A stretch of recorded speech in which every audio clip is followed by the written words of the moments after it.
Good evening. From CBS News, this is Newsbreak.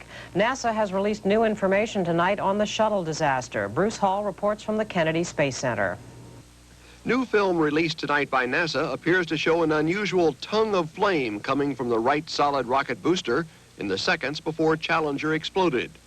The film supports the so-called blowtorch theory, that a failure in that rocket caused the accident. But NASA says no firm findings have been reached. The investigation of this accident is a complex and highly technical task. NASA cautions against drawing any conclusions until all data has been carefully studied and evaluated.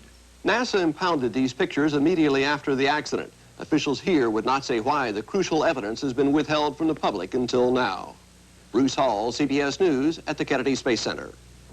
There were more farewells today at the Space Center in Florida. Workers remembered their fallen colleagues. A helicopter hovered over the launch pad and dropped a memorial wreath into the sea. A moment of silence was observed. It will be repeated each year on the anniversary of the disaster. At the Johnson Space Center in Houston, it was a day for ordinary people to pay their respects. There were hundreds of floral tributes, and there was shared grief.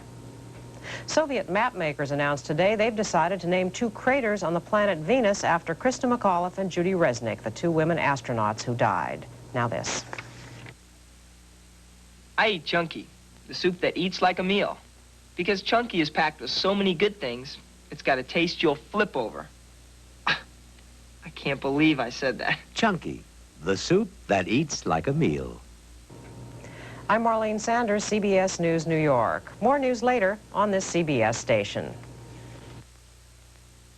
This is CBS.